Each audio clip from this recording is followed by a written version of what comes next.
Dominant Protector. Credit to the author. 6,351-60. Ang mga pangalan po na nandito ay galing sa mga name generator. Kung meron man pagkakatulad sa mga pangalan ng tao o lugar at pangyayari, ito ay tunay na hindi sinasadya. Hindi pinansin ni Lorenzo ang Marian, sa halip ay lumingon siya kay Terence, hindi pa rin napigilan ang paghamak sa mga mata nito. Terence, di ba? Hindi ka ba umakyat sa entablado para hamanin ang numero 1? Kung wala ka man lang kumpiyansa na hamanin ako, mas mabuting bumaba ka na agad, kung hindi ay mapahiya ka lang mamaya. Ngumiti si Lorenzo at ngumiti ng mapanukso, at hindi sigurado si Terence kung sinasadya niya ito. Pababa ng entablado, nanlamig ang mga mata ni Robert habang kinuyam niya ang kanyang espada. Handa na sana siyang turuan ng leksyon ang arroganteng lalaking ito, ngunit hindi niya magawa matapos makita ang kalmadong mukha ni Terence. Hindi napigilan ni Terence ang matawa. Napaka-arrogant talaga ng lalaking ito mula sa Lorenzo. Hindi naman masama ang lakas niya, nasa tugatog na siya ng huling yugto ng Profound, at may isang paa pa nga siya sa tugatog ng Profound. Isa siya sa mga nangungunang kandidato sa pagsusulit na ito. Pero ano ngayon? Sa unang tingin pa lang, nasa tuktok na ng Mystic Ascension na si Terence, at yung tipong kayang magwasak ng bundok sa isang iglap lang. Saan kaya nakuha ng lalaking ito ang kumpiyansa niya? Hoy, naisip mo na ba? Gusto mo bang ikaw mismo ang bumagsak, o gusto mong talunin kita? Huwag mong sayangin ang oras mo rito, kaya kung harapin ang siyam sa inyo nang walang problema.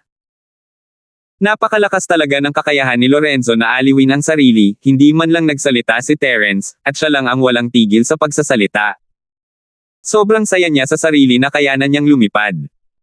Ang isa laban sa siyam ay nangangahulugan na kasama lahat ang siyam, kasama na si Terence.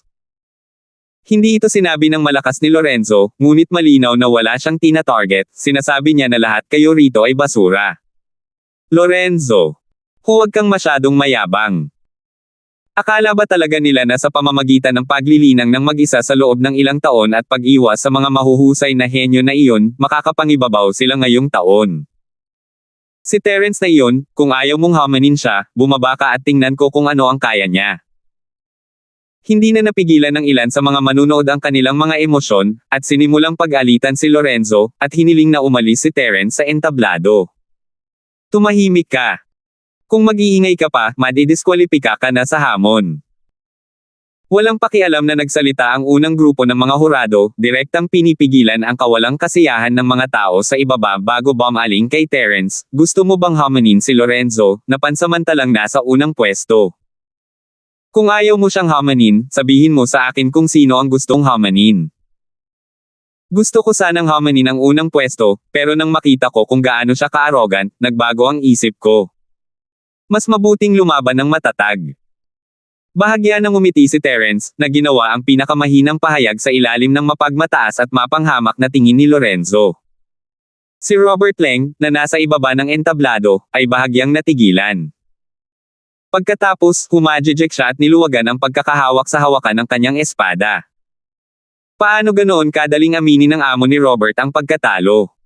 Tila nasa bingit ng matinding pagsubok si Lorenzo.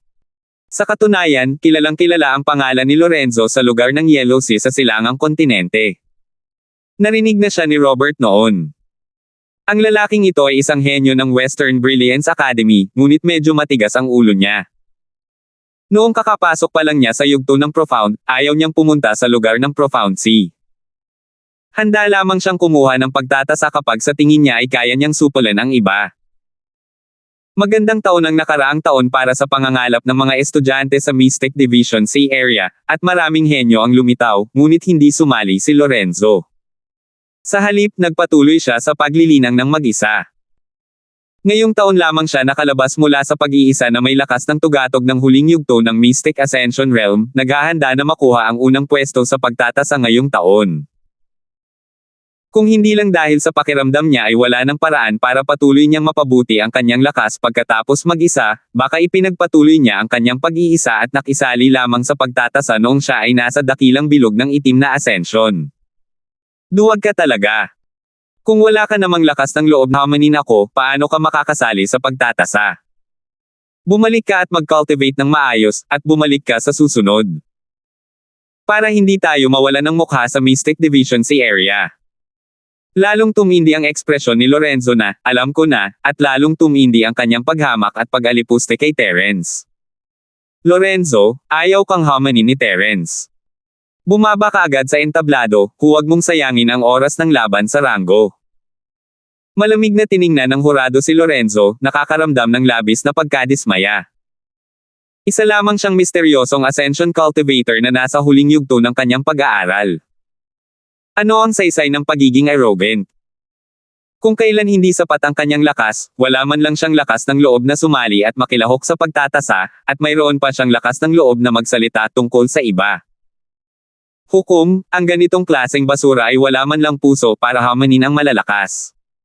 Sayang lang ang oras na panatilihin siya sa entablado. Bakit hindi mo na lang siya bitawan?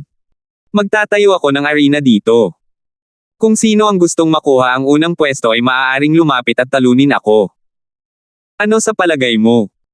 Ayaw talagang bumaba ni Lorenzo, at bigla na lang niyang naisip na sakupin ang singsing at maging ringmaster. Nawalan talaga ng malay si Terence, sinabi ng lalaki na ayaw niyang hamanin ang unang pwesto hindi dahil sa takot siya kay Lorenzo, kundi dahil gusto niyang turuan ng leksyon si Lorenzo. Pero hindi ito napansin ng lalaking iyon, nakakabagot talaga. Sige, tumigil ka na sa pagsasalita ng kalokohan. Bilisan mo at bumaba ka na. Gumalaw ang katawan ni Terence at lumitaw sa tabi ni Lorenzo na parang multo, ang kanyang mapangutyang boses ay umalingaw-ngaw sa tenga ng isa. Si Lorenzo, na hindi man lang napansin, ay nanigas ang buong katawan at halos mapatalon ng mag-isa. Malapit na talaga, nakapatong na ang kamay ni Terence sa leeg niya bago pa man siya makatalon, binuhat siya nito na parang isang piraso ng tissue paper at inihagis palabas ng ring. Si Lorenzo, na hindi nakareact agad, ay nakaramdam ng pag-ikot ng mundo sa paligid niya. Pagkatapos, bumagsak siya sa lupa ng may malakas na kalabog, parang isang gansa na nahuhulog sa buhangin. Mabuti na lang at bukod sa pag-angat ng ulap ng alikabok, wala siyang natamong anumang pinsala. Sa sandaling lumapag siya, gustong-gusto ni Lorenzo na ayusin ang sarili, ngunit sa oras na iyon, hindi niya magamit ang kanyang tunay na enerhiya, kaya naman siya ay nasa ganoong kalungkot na kalagayan. Sa pagbabalik tanaw sa kanyang masigla at mapanghamak na tingin ngayon lang, ang mga taong nanunood ng biro sa gilid ay direktang tumawa hanggang sa magtamaw sila ng mga panloob na pinsala. Mas lalong namula ang kanyang mukha at tainga, at hiniling niya na sana ay ibaon na lang niya ang kanyang ulo sa lupa at hindi na muling lumabas. Sinilip mo akong inatake. Terence, aalalahanan kita. Maaalala ka ni Lorenzo ng Western Prosperity Academy. Hamanin mo ako kung maglakas loob ka. Ipapaalam ko sa iyo na bukod sa mga palihim na pag-atake, wala ka ng kwenta. Hinampis ni Lorenzo ang lupa at tumayo ng tuwid, itinuro si Terence at nagmumura. Sa pamamagitan lamang ng pagkatalo kay Terence niya mahuhugasan ang kanyang kahihiyan. Tungkol naman sa madaling pagbagsak ni Terence sa kanya, iniugnay ito ni Lorenzo sa isang palim na pag-atake. Sa tingin mo hahamunin kita dahil lang sa sinabi mo. Hindi ba ako masisiraan ng bait? Ngumiti si Terence ng mapangasar, pakiramdam niya ay medyo interesante ang makipaglaro kay Lorenzo. Terence, pangalanan mo ang taong gusto mong hamanin. Lihim na nagulat ang hukom. Kitang-kita niya kung gaano kalakas si Terence. Ang madaling mahuli si Lorenzo at maihagis ito palabas ng walang anumang pagtutol ay hindi kayang gawin ng isang ordinaryong yugto ng peak profound. Isa itong talento na kahit papaano ay nasa yugto ng Mountain Split. 6,352. May kanya-kanyang haka-haka rin ang ibang mga hurado, lahat sila ay ilalagay si Terence sa listahan ng mga taong bibigyan nila ng pansin sa ngayon, para may rekomenda nila ito sa kani-kanilang mga paaralan kapag nakabalik na sila sa Mystic Division. Terence, isa kang duwag? Isang duwag na ang alam lang ay palihim na pag-atake. Kung hindi mo ako hahamunin, sasabihin ko na lang, ang mga taong katulad mo ay hahamakin kahit saan ka magpunta. Huwag mo nang isipin ang pagkakaroon ng mas mataas na tagumpay sa hinaharap. Narinig ni Lorenzo na walang balak si Terence na hamanin siya, at agad na ginamit ang lahat ng pang-iinsulto na naiisip niya kay Terence. Kung mahuhugasan niya o hindi ang kahihiyan ay nakasalalay lahat sa alon na ito. Sige, dahil gusto mo nang bugbugin, hindi makatuwiran kung hindi ko tutuperin ang hiling mo. Sige na, sige na. Takot na takot talaga ako sa'yo. Baka sa mukha ni Terence ang pagkasuklam na parang naiinis talaga siya sa pagsaway ni Lorenzo, pero wala siyang pakialam.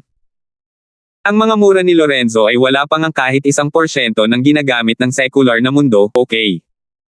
Paano niya nagawang magalit kay Terence? Planado na niya ang lahat ng ito, at kahit hindi magsalita si Lorenzo, siguradong haamon pa rin ni Terence ang unang pwesto. Sige. Tumawa ng malakas si Lorenzo at itinaas ang kanyang paa para humakbang papunta sa entablado. Gayunpaman, nakaramdam siya ng kakaibang panghihina habang humahakbang. Matapos itong pag-isipang mabuti, napagtanto niya na marahil ay hindi niya talaga inaabangan ang laban na ito. Kung hindi, hindi sana siya basta-basta nakikipaglaban gamit ang kanyang bibig sa ilalim ng entablado. Susugod sana siya sa entablado at lalabanan si Terence hanggang kamatayan. Sa kasamaang palad, huli na ang lahat para umatras ngayon. Wala nang paraan para umatras kahit na gustuhin pa niya. Tapos ka na ba? Sige, simulan na natin. Tumingin ang hukom kay Lorenzo, na nag-aantay-antay, at nakaramdam ng matinding pagkainip. Ang lalaking ito, gaano karaming oras ang sinayang niya. Kahit na malakas siya, tiyak na hindi niya ito ilalagay sa listahan ng mga rekomendasyon. Tapos na. Walang malay na sagot ni Lorenzo, at pagkatapos ay naramdaman niyang nanlalabo ang kanyang paningin. Si Terence, na kanina pa nakatitig sa kanya, ay biglang nawala. Hindi maganda. Maglulunsad na naman ng isa pang palihim na atake ang walang hiyang iyon. Namutla sa takot ang mukha ni Lorenzo. Nasa isip niya ang ideyang iyon, ngunit hindi makareact ang kanyang katawan sa tamang oras. Kasing bilis ng kidlat ang mga galaw ni Terence, at nahirapan ang mga hurado na mahuli ito. Halos hindi nila ito makita. Bagamat maaaring piliin ni Terence na lunin si Lorenzo ng harapan, naisip niya na ang paraang ito ay medyo interesante. Hindi mahalaga kung ito ay isang palihim na pag-atake o hindi, hindi rin ito mahahadlangan ni Lorenzo. Sa paningin ng mga hurado, nag-iwan si Terence ng bakas ng mga alaala habang lumilitaw siya sa tabi ni Lorenzo sa isang iglap. Wala na siyang ibang ginawa, itinaas lang ang kanyang binti at sinipa ng mahina. Parang bola ng kanya na lumipad palabas ng ring si Lorenzo, at muling bumagsak sa lupa. Natulala ang lahat. Sa unang pagkakataon, hindi handa si Lorenzo para dito, ngunit sa pangalawang pagkakataon ay ibang usapan na. Kahit na may palihim na intensyon si Terence, naging maingat si Lorenzo, ngunit wala itong silbi. Ang resulta ay katulad ng dati, hindi man lang nagbago ang kanyang posture sa paglapag. Terence. Palihim ka na namang inatake. Panginoong hukom, wala ka bang gagawin sa isang kasuklam-suklam na taong iyon? Sa pagkakataong ito, mas mabilis na bumalik sa dati ang katinoan ni Lorenzo. Pakiramdam niya ay gumuho ang buong mundo niya. Napaupo na lang siya sa lupa at hindi tumayo habang malakas niyang tinatanong ang mga miyembro ng recruitment team na gumaganap bilang mga hurado. Bukod kay Robert, wala sa natitirang 8 miyembro ang natuwa rito. Tiningnan nila si Terence nang may takot sa kanilang mga mata. Sinusukat nilang lahat ang kanilang lakas sa kanilang mga puso. Kaya ba nilang tiisin ang simpleng atake ni Terence?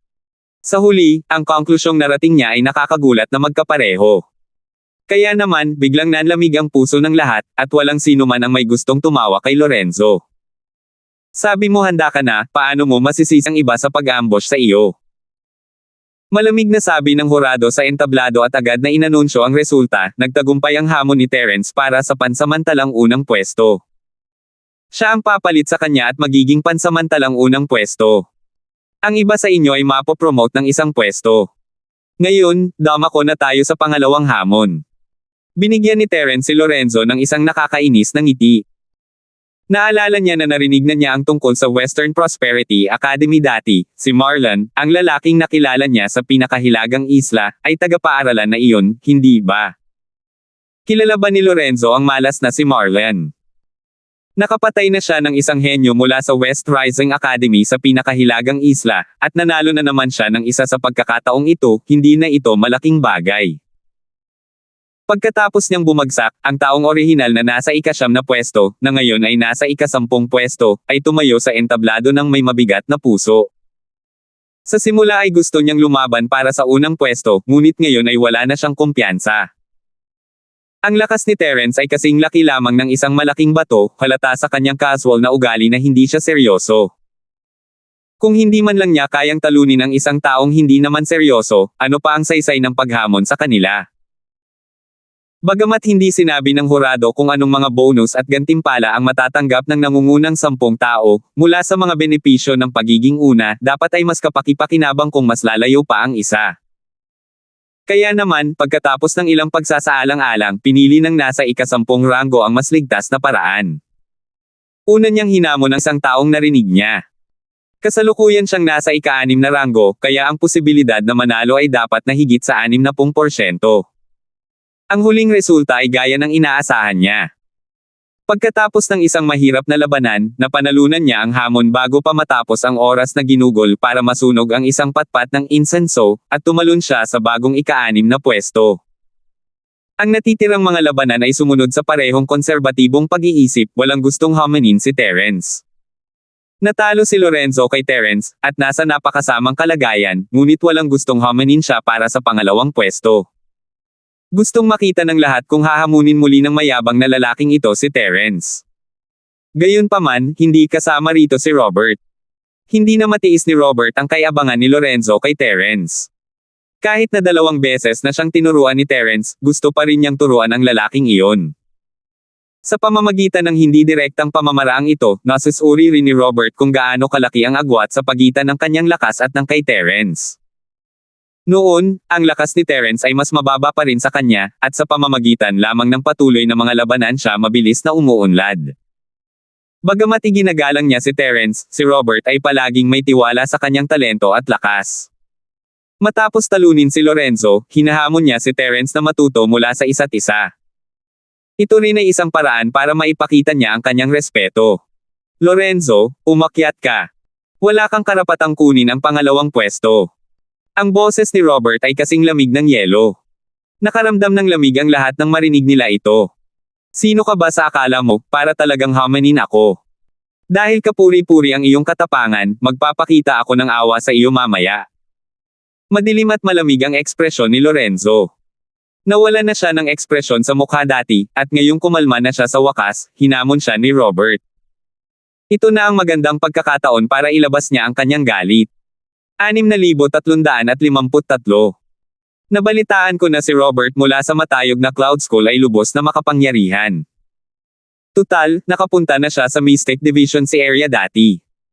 Para hamanin ang isang taong mas mataas ang antas, hindi siya dapat maliitin. Bagamat malawak ang Yellow Class si Area ng East Continent, ang pangalan ng ilang sikat na estudyante ay kumakalat pa rin sa mga akademya. Isa si Robert sa kanila, at syempre, isa rin si Lorenzo sa kanila. Nang makita silang dalawa na nag-aaway, agad na nagbulungan ang ilang tao. Tama.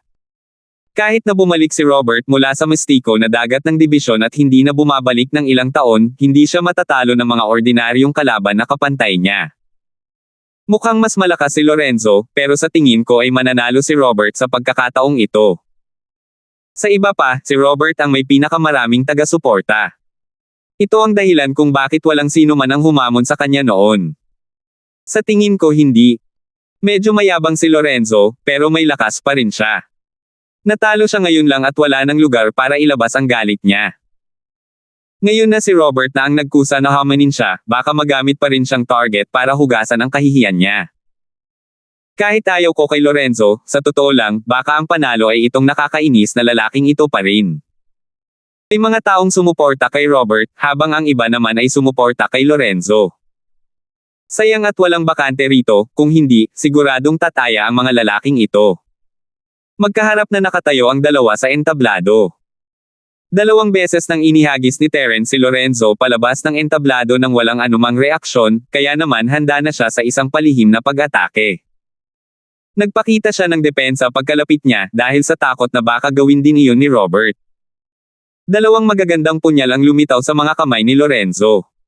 Bagamat mayabang ang kanyang ugali, malinaw naman ang kanyang puso. Narinig na niya ang reputasyon ni Robert at alam niyang hindi siya madaling kalabanan.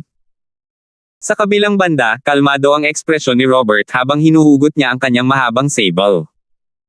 Hindi niya pa nahugot ang kanyang sable sa lahat ng mga nakaraang laban. Ngayong kaharap na niya si Lorenzo, nahugot na niya ang kanyang sable sa unang sandali pa lang. Halata na wala siyang pakialam sa lalaking iyon gaya ng makikita sa kanyang mukha. Robert. Isang basura na hindi man lang nakaligtas sa Mystic Division Sea area, saan niya nakuha ang lakas ng loob na hamanin ako. Sige, hahayaan kitang umatake muna sa loob ng 3 galaw, baka sakaling sabihin ng iba na binubuli ng batang Panginoong ito ang basura. Hindi nang ahas si Lorenzo na maging pabaya, ngunit ang kanyang mga salita ay nagpapakita pa rin sa kanya na parang humihingi siya ng bogbog. Ito ay isang paraan para manhid ang kalaban. Kung ganoon, dapat hinayaan na lang kitang atakehin ako ng 3, 4, 5, 6 na galaw muna. Sinasaway mo ba ako sa puso mo, sinasabi mong binubuli ko ang basura? Biglang bumukas ang bibig ni Terence at nagtanong, ang ekspresyon ng mukha niya ay parang isang perpektong imitasyon. Sa entablado, nadulas ang paa ni Lorenzo at muntik na siyang matamba sa lupa. Ang B** star na ito, talagang nahawakan niya ang isang masakit na bahagi. Maghintay ka lang, darating ang panahon na iiyak ka. Pilit na pinigilan ni Lorenzo ang galit at hinanakit sa kanyang dibdib at itinoon ang kanyang atensyon kay Robert. Kasabay nito, palihim niyang binalaan ang kanyang sarili na si Robert ay hindi isang madaling kalabanan. Kung mabibigo siyang muli at magiging dahilan ng pagkabigo ng laban, wala na talaga siyang maipagmamalaking mukha sa harap ng mga basurang nasa ilalim ng entablado. Sigurado ka bang gusto mong atakihin kita muna ng 3 beses? Tumayo ng tuwid si Robert na parang kutsilyo, at isang matalim na aura ang nagsimulang lumitaw mula sa kanyang katawan. Kung matatalo ka bago ka pa man magkaroon ng pagkakataong umatake, huwag mo akong sisihin sa hindi pagbabala sa iyo ng maaga. Ikaw. Para mapilitan ng batang Panginoong ito na gumawa ng hakbang ng maaga, ituturing kitang may kakayahan. Matigas pa rin ang ulo ni Lorenzo, ngunit hindi siya nang ahas na mangako. Kung sakaling. Nakakahiya iyon. Bagamat hindi ito magiging kasenjiyan ng nakaraang 2 beses. Kung gayon, kunin mo na ito. Hindi nag-aksaya ng oras si Robert. Masanay na siyang direktang kumilos. Gustuhin man ni Lorenzo na siya ang unang umatake o hindi, tiyak na aatake siya pagdating ng oras. Agad na bumaba ang temperatura ng buong arena, dahilan para maramdaman ng mga tao na parang nasa isang mundo ng yelo at nyebe sila. Si Lorenzo, na nasa gitna nito, ay biglang nakaramdam na hindi maayos ang daloy ng kanyang mga daluyan ng dugo, at ang kanyang tunay na enerhiya ay nanatiling walang tigil. Labis siyang nagulat. Karapat-dapat lang ang reputasyon ni Robert, mayroon naman siyang ilang kakayahan. Gayunpaman, kung ganoon nga, wala naman itong kahanga-hanga. Nagpakita ng mapanghamak na ekspresyon ang mukha ni Lorenzo, at ang kanyang katawan ay naglabas ng mahinang apoy na may kasabay na pagsabog. Ito ang direktang paggamit ng tunay na chi upang magbago sa isang pisikal na anyo, na tamang-tama para harapin ang mundo ng yelo at nyebe ni Robert. Nagsalpukan ng malamig na hangin at apoy, na lumikha ng bahagyang maalab na tunog. Nagsimulang pumailan lang ang singaw ng tubig sa paligid ng katawan ni Lorenzo. Hindi pa nga nakakagalaw ang dalawa, ngunit sinimula na nila ang kanilang unang paghaharap. Tara na. Palabas lang ba ang sable mo? Ginagamit ba itong kaunting malamig na hangin para palamigin ang katawan ng batang Panginoon na ito? Patuloy na iniinis ni Lorenzo si Robert gamit ang mapanghamak na tono. Kung tungkol naman sa kung ganoon ba talaga siya carelax, siya lang ang nakakaalam. Sa wakas ay naunawaan na ni Terence na si Lorenzo ay ipinanganak na may malaswang bibig at mahilig magsalita ng mga kalokohan, ngunit nakahanap siya ng maling taong mapagsasalitaan ng mga kalokohan. Agad siyang pinatalsik sa entablado pagkatapos niyang pagsalitaan ng mga kalokohan si Terence, ngunit kay Robert. Hehe, hindi niya ito pinaniwalaan. Itinaas niya ng bahagya ang kanyang mahabang talam, at isang napakalaking malamig na hangin ang naipon sa talam. Biglang naramdaman ni Lorenzo na hindi na niya maipagpatuloy ang pagsasalita, dahil ang buong singsing ay tila nababalot ng matalas na talam ng isang napakalaking mahabang talam. Kahit saan siya umiwas, hindi niya maiwasan ang paglaslas ng talam. Puwersa ng saber. Diyos ko! Napakalakas na puwersa ng saber. Paano hinahamon ni Robert ang isang taong mas mataas ang antas? Malinaw na kaya niyang hamanin ang mga nasa mas mataas na kaharian. Natatakot ako na kahit ang isang ordinaryong eksperto sa simula ng bundok ay hindi makakapigil sa momentum ng kanyang saber.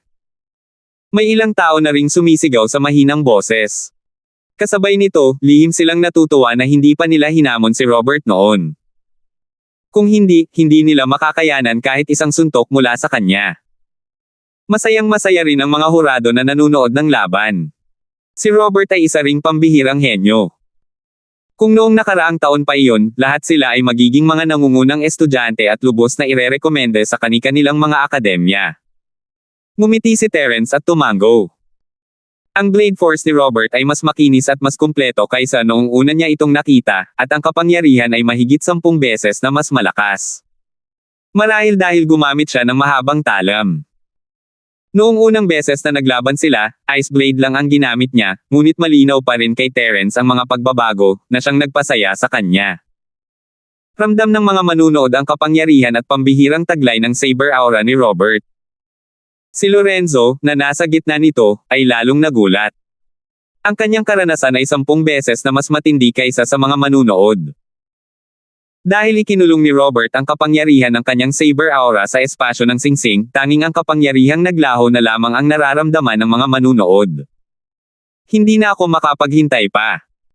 Kapag ganap nang na-develop ang saber force ni Robert, matatalo siya nang hindi man lang gumagamit ng kahit isang galaw. Biglang lumino ang isip ni Lorenzo, at agad siyang nakapagdesisyon. Magaling! Robert, kakaiba ka talaga. Malakas na ungol ang pinakawalan ni Lorenzo. Sumabog ang apoy sa kanyang dalawang kamay na punyal at bumuo ng dalawang nagliliyab na pakpak. Sinunggaban niya si Robert gamit ang kanyang katawan, sinusubukang basagin ang kontrol ni Robert sa momentum ng kanyang kutsilyo. 6,354. Nagtawanan ng mga tao sa ibaba ng entablado. Sinabi lang ni Lorenzo kay Robert na maituturing na may kakayahan si Robert kung mapipilit niya itong gumawa ng hakbang. Sa huli, ang lalaking ito ang nagkusa na umatake bago pa man gumawa ng hakbang ang kabilang panig. Bukod dito, inamin niya na may kakayahan si Robert. Ito ay isang patas at makatarungang hakbang. Siyempre, mula sa pananaw ni Terence, itong si Lorenzo ay isa lamang joker, at ang masamang impresyon niya sa kanya noon ay hindi namamalayang naglaho ng husto. Ngayon, hindi na siya mukhang katulad ni Marlon. Sa entablado, walang pakialam si Lorenzo sa iniisip ng mga taong nasa ibaba niya. Ang gusto lang niya ay mapalapit kay Robert sa lalong madaling panahon. Kung hindi, lalala lang ang sitwasyon. Mabuti na lang at napigilan pa rin ang kanyang fire-type martial arts technique si Robert. Hindi naman talaga ito isang pagpigil. Sa pinakamarami, hindi siya napigilan ni Robert. Magaling na ito. Kung ibang tao lang iyon, maaaring mabawasan ang kanilang lakas ng 30% hanggang 50% at hindi na sila makakalaban pa. Robert, tingnan mo ang espada ko. Gumuhit si Lorenzo nang nagliliyab na pulang arco sa arena at lumapit sa tabi ni Robert. Sumigaw siya at pinagsama ang kanyang dalawang espada, bumuo ng isang 3 metrong haba na nagliliyab na higanteng espada, na parang kidlat na tumarak kay Robert. Hindi gumalaw ang mga paa ni Robert, ngunit bahagyang nanginig ang mahabang sable sa kanyang kamay.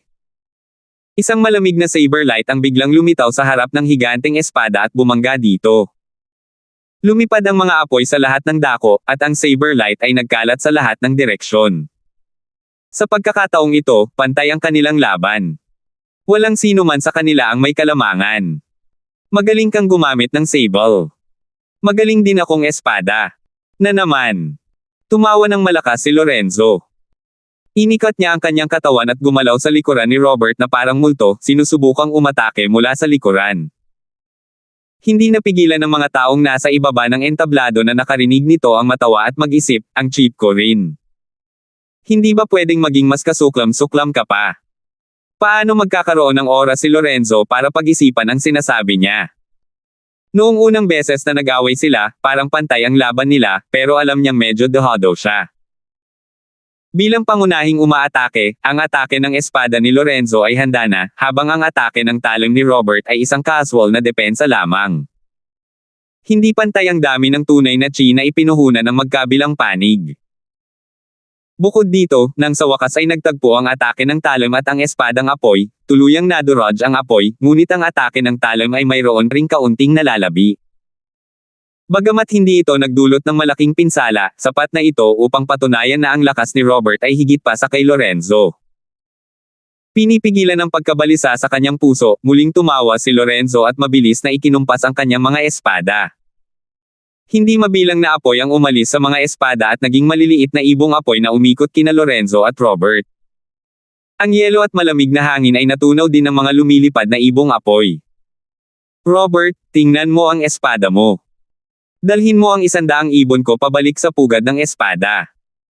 Patuloy na gumalaw ang figure ni Lorenzo, iwinagayway ang kanyang maikling espada sa likod ni Robert. Hindi mabilang na mga ibong apoy ang nagpakawala ng matatalim na sigaw at sumugod patungo kay Robert na parang baha ng mga pulang apoy. Humakbang si Robert pasulong at humakbang ng kalahating beses. Ang kanyang mahabang sable ay umikot pabalik at humampas. Ang malamig na hangin sa buong singsing ay biglang pumailanglang ng napakalakas. Sa ilalim ng gabay ng sable, ang liwanag na tila mabagal ngunit sa totoo lang ay kasing bilis ng kidlat, ay direktang nagyelo sa espasyo sa pagitan niya at ni Lorenzo. Hindi mabilang na mga ibong apoy ang nakalutang sa hangin. Ang kanilang mga katawan ay natatakpan ng matingkad na mga yelo, ngunit hindi nila mabasag ang yelo.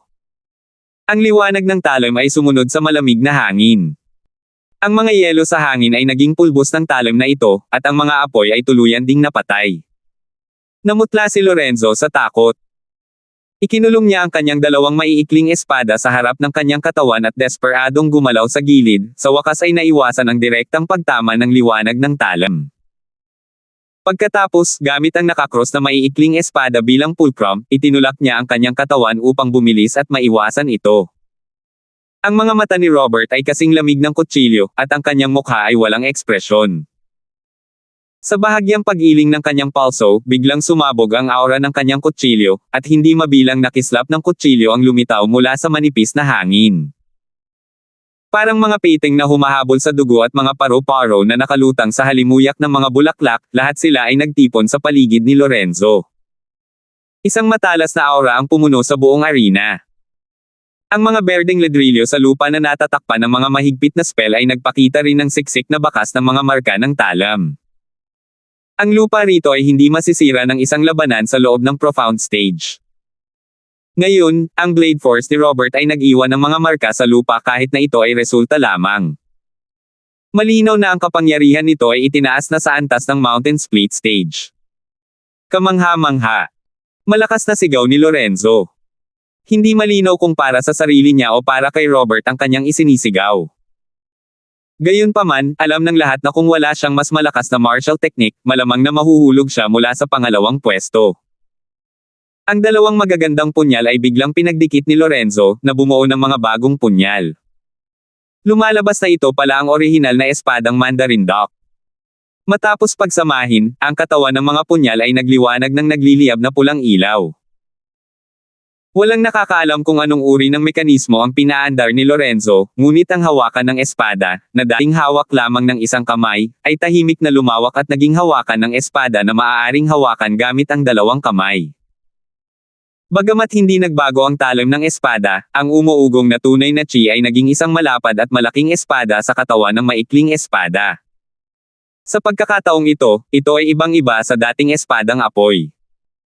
Ang espadang apoy ay mayroon lamang anyo, ngunit sa pagkakataong ito, ang espadang pinaikli ng tunay na chi ay hindi naiiba sa isang totoong espada. Natapos ang lahat sa isang iglap. Ang momentum ng kutsilyo ni Robert ay naglunsad ng isang pangkalahatang atake, at ang malaking espada ni Lorenzo ay naglunsad din ng isang depensa. Ang mabigat na espada ay walang talam, at walang kasanayan. Hawak ni Lorenzo ang espada gamit ang dalawang kamay. Ang orihinal na napakagandang maikling espada ay tila tumitimbang ng libu-libong libra. Ang katawan ng malaking espada ay walang anumang talas. Gumapang ito sa kanyang katawan ng napakabagal, na bumubuo ng isang perpektong arko. Hindi mabilang na mga ilaw ng talim ang naakit ng arko at bumangon dito, na naglikha ng mga mahinang tunog na parang mga patak ng ulan na tumatama sa mga dahon ng saging. Namumula ang mukha ni Lorenzo, at halatang naabot na niya ang limitasyon ng kanyang makakaya. Sa simula, ang galaw na ito ay ginamit upang umatake ng may mas malakas na lakas, ngunit napilitan itong maging isang depensibong galaw dahil sa momentum ng saber ni Robert. Madaling isipin kung gaano kalungkot si Lorenzo. Hindi naman masama. Nagliwanag ang mga mata ni Robert. Bihira niyang purihin ang kanyang kalaban. Tila minamaliit niya si Lorenzo. Ang lakas ng pag-atake ng espada na ito pa lamang ay lumampas na sa saklaw ng yugtong profound. Nakarating na ito sa unang yugto ng pagbubukas ng bundok. May kakayahan nga ang lalaking ito na maging mayabang. Ang mga kayang makipagsabayan para hamanin ay pawang mga makapangyarihang tao na isa sa 100 o kahit isa sa 1,000. Hindi sila basta-basta makakaharap. Sayang at malas si Lorenzo. Kung hindi niya nakilala si Terence, makikilala niya si Robert.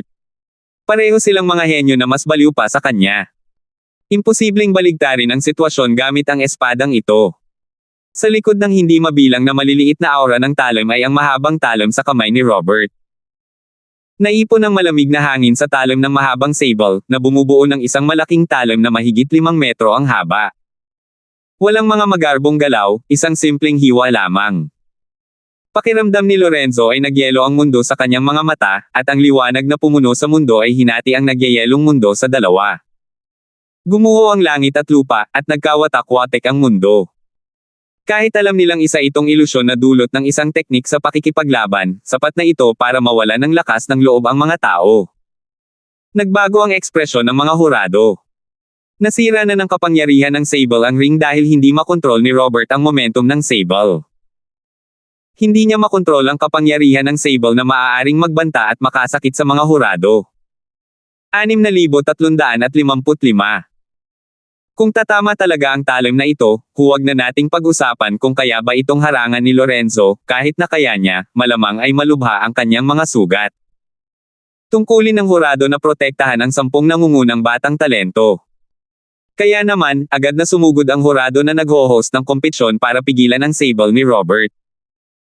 Ngayon, ang tanging inaasahan na lang niya ay ang arko ng espada ni Lorenzo ay tatagal ng kaunti pa, kahit man lang hanggang sa maubos niya ang halos lahat ng saber force ni Robert.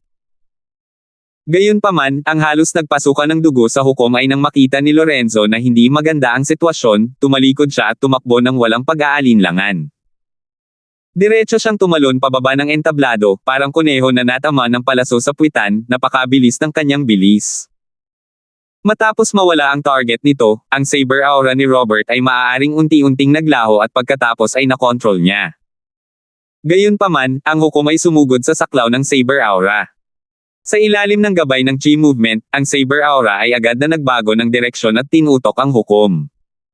Walang magawa si Robert. Sinubukan niya ang lahat para kontrolin ito, ngunit masyadong malakas ang hukom. Matapos ma-activate ang Saber Force, kahit ang tunay na chi na nailigtas niya ay pilit na hinugot sa harap ng gayong banta. Ito ang pinakamalaking kapintasan ng kanyang Saber Force. Mabuti na lang at ang lakas ng hukom ay nasa ganap na antas ng Mountain Opening Realm, kaya hindi siya nasaktan ni Robert. Matapos ang ilang pagsisikap, sa wakas ay natalo niya ang atake ng walang anumang panganib. Sa round na ito, tumalon palabas ng ring si Lorenzo. Nanalo si Robert, at pansamantalang babaguhin ang kanyang ranggo sa ikalawang pwesto. Ang susunod na makakalaban, pumunta po kayo sa entablado. Hindi masyadong nagsalita ang hurado, ngunit nagbago ang paraan ng pagtingin niya kay Lorenzo. Hindi kailanman maiintindihan ng isang tao kung gaano kaitikot ang saber aura ni Robert kung hindi nila ito mararanasan mismo. Kung pagbabatayan ang lakas ng ganap na antas ng Mountain Splitting Realm, maaari ring bahagyang maramdaman ng isang tao na imposibleng makawala mula sa pagkakakabit ng saber aura. Paano madaling makakatalon palabas ng ring si Lorenzo kung kaharap niya ng harapan ang saber aura? Ang mga hindi nakakaalam ng nangyayari ay nakakita lamang sa pag-alis ni Lorenzo. Siya lamang ang nakaintindi na ang pagtakas sa oras na iyon ay hindi mas madali kaysa sa pakikipaglaban ng harapan. Siyempre, mas alam ito ni Robert, kaya tiningnan niya si Lorenzo sa ibang pananaw. Kahit gaano pa siya ka-proud, iba naman ang pananaw niya sa mga makapangyarihang tao. Ito ang pagpapahalaga ng mga nasa parehong antas. Robert, ang galing mo. Hindi handa ang batang Panginoong ito sa pagkakataong ito. Sinamantala kita at niloko mo ako. Sa susunod, huwag mo nang isipin na gamitin ang panlilinlang na ito para linlangin ako. Para sabihin ko sa iyo, hindi epektibo ang parehong panlilinlang laban sa batang Panginoong ito. Mas mabuting maghanda ka ng bago. Nakatakas si Lorenzo sa malayo. Nang makita niyang nawala na ang lakas ng kutsilyo, pinunasan niya ang kanyang malamig na pawis at tumakbo pabalik, bumubulong pa rin at ayaw aminin ang pagkatalo. Nagpakita si Robert ng isang pambihirang ngiti. Hindi niya pinansin ang paalitang ataking ito at naglakad pababa ng arena. Hoy, Robert, sinasabi ko sa iyo, mapalad ka na hindi ka nagsasanay ng swordsmanship. Kung hindi, baka ikaw na ang pangalawa sa pinakamahusay na swordsman sa mundo. Dahil ang batang Panginoong ito ang tiyak na magiging numero unong espada sa mundo sa hinaharap. Kung matututo ka ng espada, tiyak na hindi ka bababa sa batang Panginoong ito. Hindi, medyo bababa ka, kaya ikaw ang magiging numero 2 espada sa mundo. Hindi alam kung labis na nagalit si Lorenzo, ngunit tumakbo siya palapit kay Robert at nagsimulang magsalita ng walang tigil tungkol sa espada. Si Robert, na hindi pa naaatake ng mga walang kwentang salita, ay hindi maiwasang makaramdam ng kaunting inis. Ikaw na ang pinakakasuklam-suklam na tao sa mundo ngayon. Bakit pa niya kailangang hintayin ang hinaharap? Ikaw na rin ang pangalawa sa pinakakasuklam-suklam na tao sa mundo. Kayo na ang pinakabastos sa mundo, dapat ay kontento na kayo ngayon.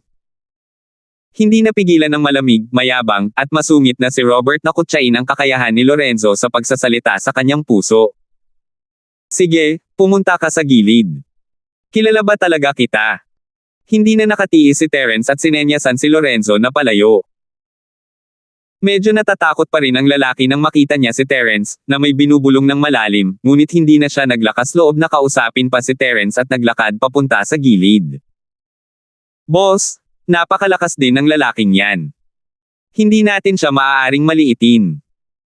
Hinintay ni Robert na umalis si Lorenzo bago nakipag-usap kay Terence gamit ang boses. Ang tinutukoy mo ay noong huling beses siyang nakatakas, di ba? Para madaling makatakas mula sa Saber Aura Lock mo, mayroon siyang ilang mga kasanayan. Bahagyang tumango si Terence. Naranasan na niya ang Blade Force ni Robert dati, at hindi lang ito minsan o 2 beses. Natural, naiintindihan niya ang sikreto sa likod nito. Bukod pa rito, gamit ang kanyang kasalukuyang lakas at paningin, alam niya ang lahat ng detalye ng nangyari sa loob ng singsing na parang likod ng kanyang kamay. Ito ang dahilan kung bakit niya nagawang gabayan si Marian kanina. Tama, medyo nagulat ako na nakatakas si Lorenzo. Malamang na naharang ng arko ng espada niya ang kandado ng saber na si Aura, di ba?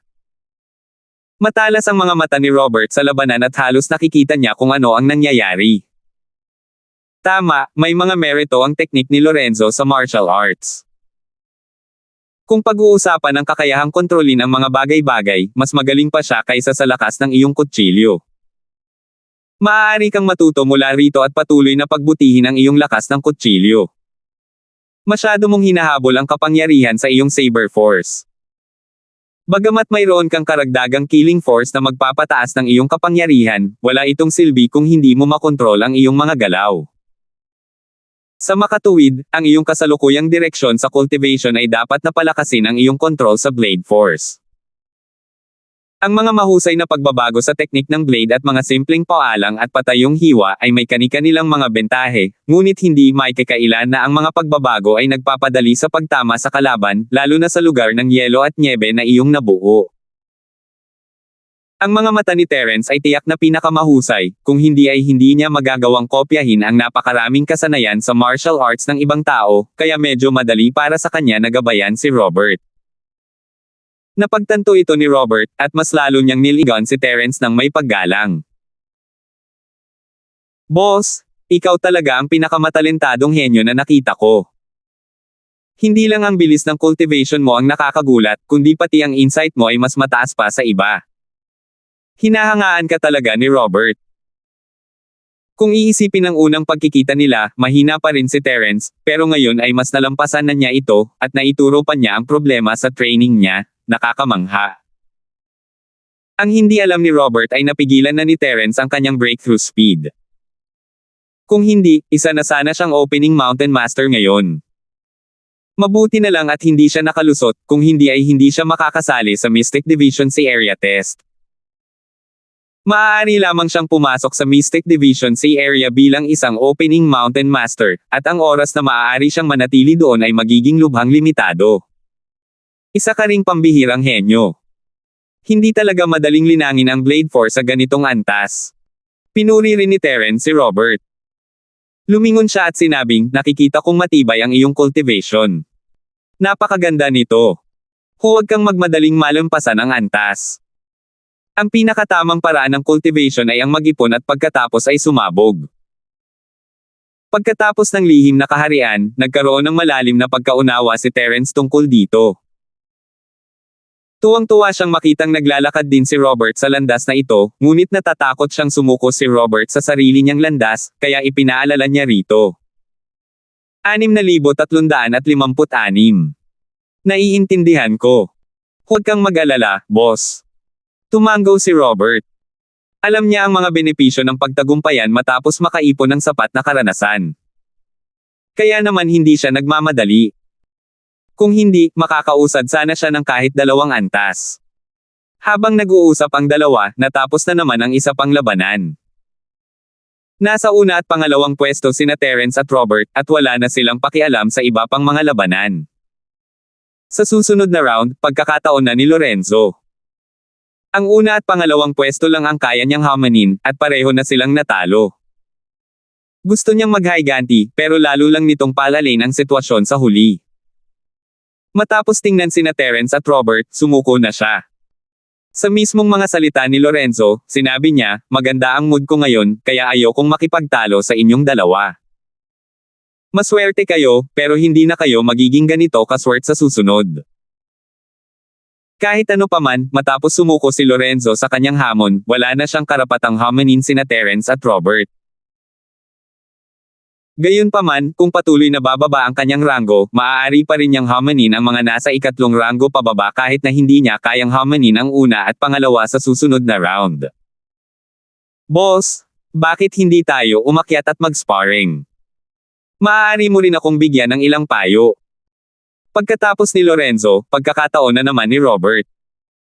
Sabik na sabik siyang labanan si Terence, ngunit ang ganitong uri ng bagay ay nangangailangan ng pahintulot ni Terence. Hindi siya maaaring magdesisyon ng mag-isa. Maraming oportunidad sa hinaharap, kaya kalimutan na natin ang ngayon.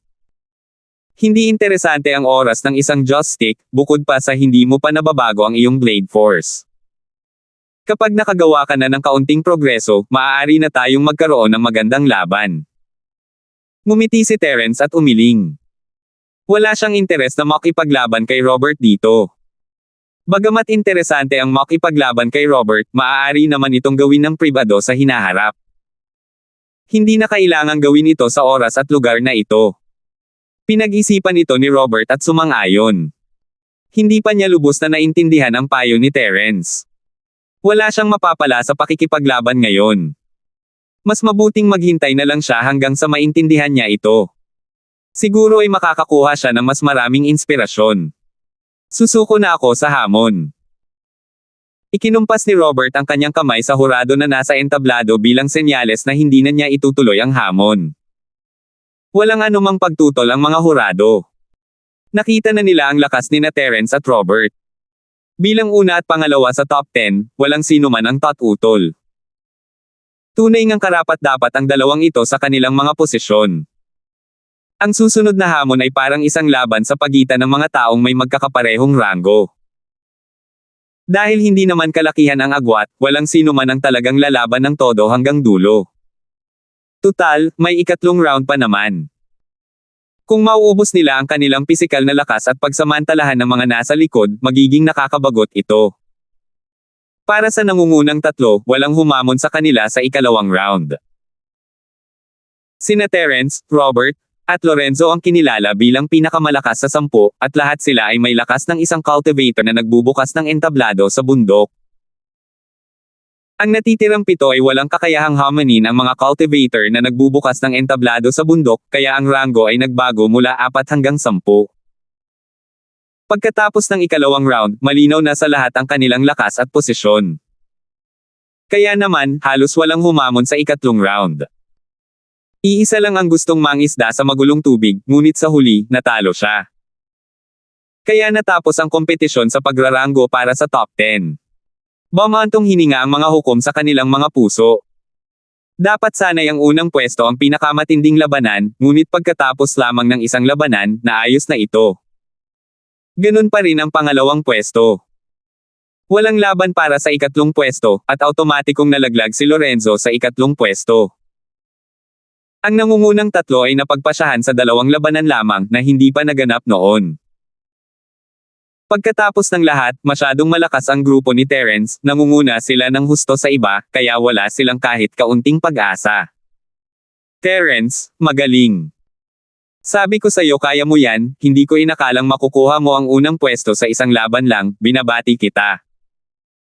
Pagkatapos ng laban sa ranggo, lumapit ang Marian para batiin si Terence nang nakangiti. Bilang hurado ng grupo ni Terence, normal lang sa kanya na gawin ito. Hindi nararapat para sa ibang tao na lumapit sa kanya. Lahat sila ay mga instructor mula sa iba't ibang pangunahing akademya. Kahit na gusto niyang mag-recruit ng mga tao, hindi niya ito magagawa sa harap ng iba, hindi ba? Hindi madaling makakuha ng mga pamilyar mukha. Bukod kina Terence at Marian, masigla ring lumapit ang hurado ng pangkat ni Robert. Nagkunwari siyang binabati si Robert sa pagkamit ng ikalawang pwesto, at dahil nakita niya ang ugnayan sa pagitan ng una at pangalawang pwesto, natural lang na lumapit din siya upang batiin ito. Gusto lang nilang magkakilala, alam ni Terence na sa paaralan ng Feyang lang siya papasok, kaya magalang niya silang binati. Hindi siya masyadong palakaibigan, pero hindi rin naman siya masyadong malayo. Sino ang mag-aakala kung may mga kaibigan pa siyang pupunta sa paaralan nila sa hinaharap? Ang grupo ng mga tao ay tila mga matandang magkaibigan na matagal nang magkakilala.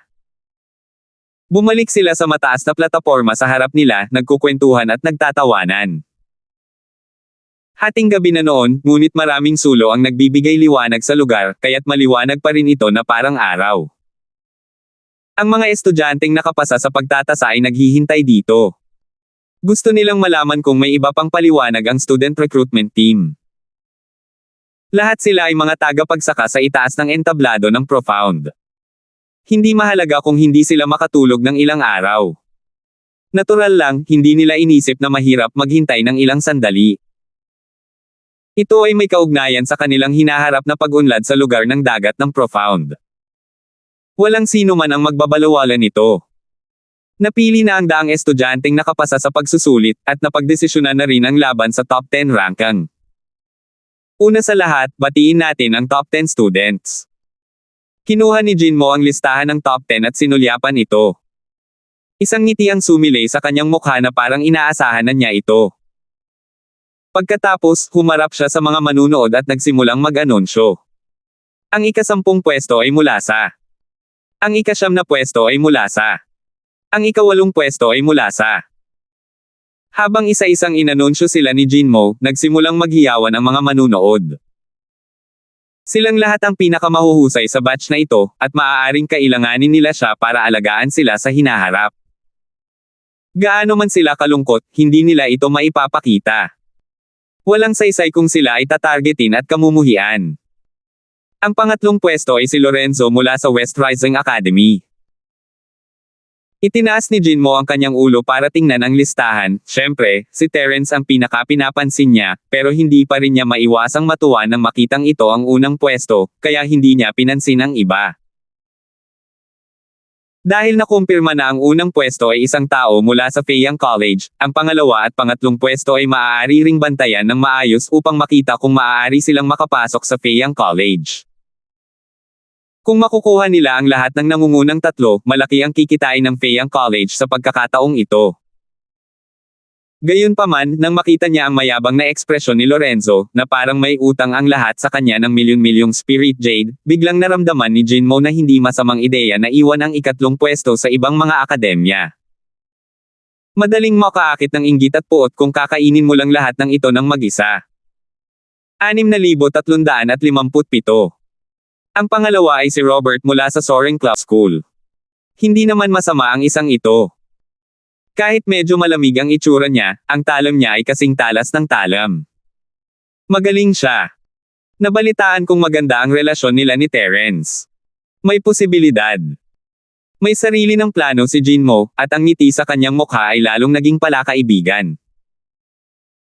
Bagamat hindi kasing dami ng mga henyo gaya noong nakaraang taon, ang kalidad ng mga henyo sa pagkakataong ito ay hindi naman mas mababa, at maaaring mas maging mahusay pa. Isang malaking kapalaran na makuha ang dalawang pinakanamumukod-tangi, kaya wala nang hihingin pa si Jinmo. Unang pwesto si Terence mula sa Hilagang Isla. Hindi napigilan ni Jinmo ang makaramdam ng pagmamalaki nang ipahayag niya ang pangalan ni Terence. Taga-Bay daw, pero malapit nang sumali sa Feyang. Walang sino man sa inyo ang makakaagaw sa henyong ito. Lumingon si Jinmo at tumingin kay Natalie, na naghihiyawan sa tabi niya. May bakas ng pagmamahal na sumilay sa kanyang mga mata. Ang batang babaeng ito ay napakatalentado. Maaaring medyo mahina na siya ngayon, ngunit hanggat mahusay siyang naglilinang, kahit hindi niya maabot ang antas ni Terence, hindi niya mapapanalo si Robert. Sapat na iyon para harapin si Lorenzo. Kung alam lang ni Lorenzo na may ganitong pagpapahalaga si Jinmo sa puso niya, malamang ay tatalon ito at sisiga, ang batang Panginoong ito ang magiging numero unong eskrimador sa mundo sa hinaharap, wala akong target sa inyo, pero basura lang kayo sa paningin ko. Mula sa Hilagang Isla. Siya nga ba ang nakakuha ng unang pwesto? Ganoon ba kalakas? Hindi nakakapagtaka na hindi pamilyar sa akin ang pangalan niya. Kaya ba ng isang lugar tulad ng North Island na lumikha ng mga henyo? Ang mga hindi nakakakilala kay Terence ay bumubulong na sa mga tao sa kanilang paligid, ipinapahayag ang kanilang mga nararamdaman. Dahil ignorante ka. Ang senior ng Truett ng North Island ay lubos na sikat sa East Continent, at nariyan din ang henyo na si Julius Gray na isa ring big shot sa East Continent.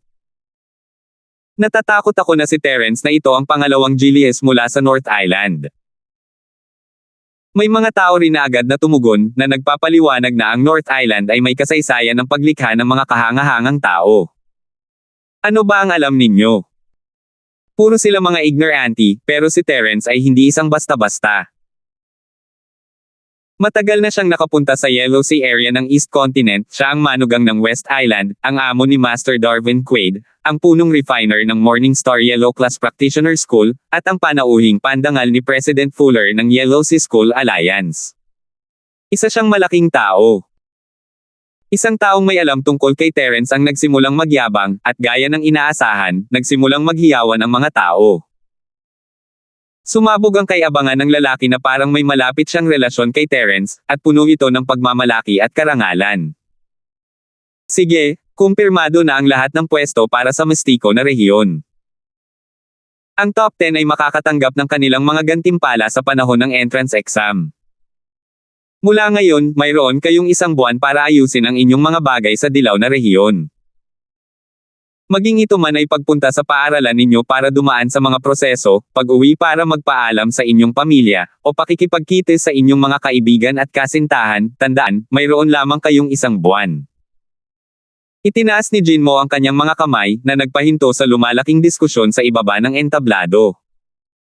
Magtitipon-tipon tayong muli rito sa loob ng isang buwan. Magkasama tayong pupunta sa lugar ng Mystic Division C. Kung may mahuhuli, madidiskwalipika sila. Mag-ingat po kayo.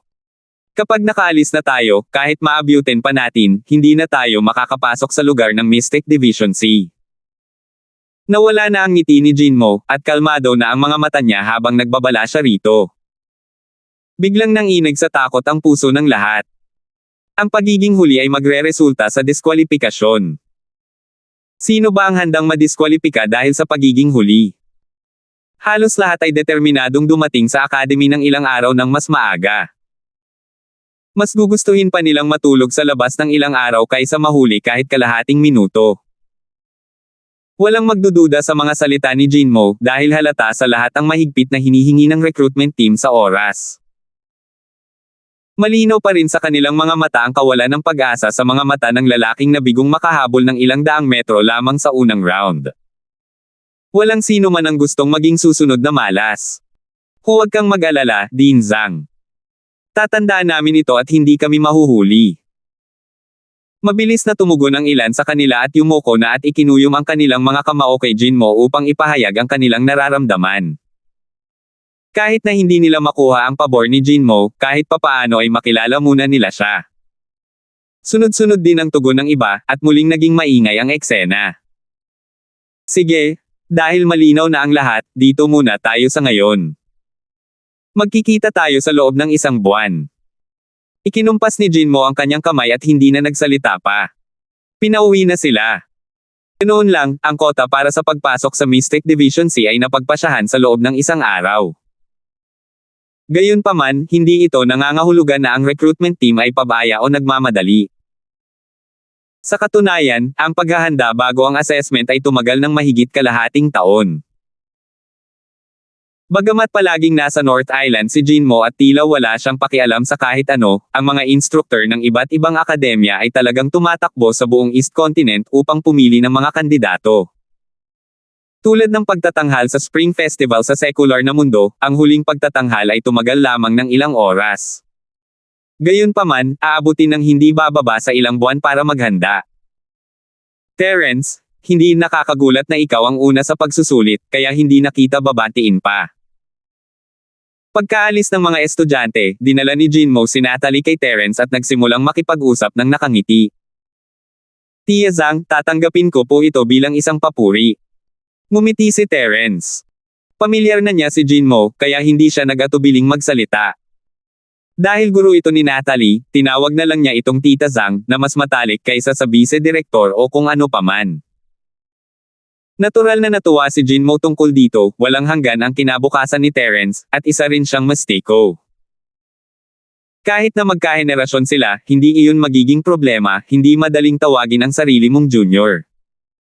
Kung gusto mong purihin ang sarili mo, gawin mo lang. Huwag kang masyadong maging mayabang at arrogant. Kaibigan mo ba si Robert? Ngumiti si Jinmo at umiling. Maingat niyang inilipat ang usapan kay Robert na nasa tabi niya. Oo, Robert. Hayaan mong ipakilala kita sa vice-principal ng Feiyang College sa Mystic Division C area, si Jinmo. Mataas ang pagtingin ni Terence kay Leng at gusto niyang ipakilala ito kay Jinmo, kaya sumama na lang siya sa agos. Binabati ni Robert si Senior Zhang. Hindi naglakas loob si Robert na magdahan-dahan, ikinuyom niya ang kanyang kamao at yumuko ng may paggalang. Hindi pa kasama rito ang lakas at katayuan ni Jinmo, kahit si Terence ay kinailangang tawagin itong tiyahin na Zhang, kaya kinailangan niya itong tretuhin ng may buong respeto. Hindi mo kailangang maging magalang, kaibigan ka ni Terence, kaya ako na ang bahala na tawagin kang senior. Natutuwa akong makakita ng mga batang henyo na katulad mo, paasa sa inyo ang Sky Class Island para ituloy ito. Mapagmahal na kinausap ni Jinmo si Robert, ngunit wala itong ipinakitang anumang intensyon na i-recruit ito sa Feiyang College. 6,358. Isa itong paglabag sa mga patakaran, at hindi ito gagawin ni Jinmo ng hayagan. Gayunpaman, dahil naroon si Terence, napakataas ng posibilidad na piliin ni Robert ang paaralan sa Feiyang. Sabay na lumapit sina Marian, Roel, at Lilian, at ipinakilala sila ni Terence sa isa't isa. Biglang nakaramdam ng kaunting pagkabalisa si Jinmo Zhang, lahat sila ay mahuhusay na panla. Sapat kaya ang mga lugar para sa Feiyang College para tanggapin silang lahat? Siyempre, kumpara kina Robert at Marian, sina Roel at Lilian ay medyo hindi gaanong may talento. Bagamat hindi sila mahina, sila ay mga ordinaryong talento lamang. Nadama ni Jinmo na ang mga nakatataas sa kolehiyo ay hindi magmamalasakit sa mga ganitong talento, kaya mas mataas ang posibilidad na matanggap sila ng iba pang mga mababang antas ng kolehiyo. Umaasa siya na ang mga taong ito ay maaaring magkasama, ngunit sa kasamaang palad, ang mga bagay na ito ay hindi nasa kanya upang magpasya. Boss, may plano ka ba para sa hinaharap? Babalik na tayo sa academy. Kung wala nang iba, bakit hindi ka sumama sa amin? Pagkatapos ng kaunting kwentuhan, humarap si Robert kay Terence at niyaya itong bumalik sa Flying Cloud School. Hindi, nangako ako sa kaibigan ko na hahanapin ko siya, kaya hindi ako makakabalik sa academy kasama mo. Magkikita tayo rito sa loob ng isang buwan. Ikinumpas ni Terence ang kanyang kamay. Plano niya pa ring tulungan si Mike, at sapat na ang isang buwan. Wala lang siyang oras para sa ibang lugar. Naiintindihan ko. Sayang naman at kailangan nating bumalik minsan, kaya hindi natin masasamahan ang boss. Mukhang nanghihinayang si Robert. Gusto niya talagang maglakbay kasama si Terence. Marami siyang naintindihan ngayon dahil sa gabay ni Terence. Kung makakapaglakbay silang magkasama, baka mas humusay pa siya pagkatapos ng sparring. Marami pang oras sa hinaharap, kaya hindi mo kailangang magmadali. Ngumiti si Terence at tinapik ang balikat ni Robert, ipinahihiwatig na gusto nitong pumasok ito sa parehong paaralan na kinabibilangan niya. Sa ganoong paraan, mas marami silang pagkakataong magkasama.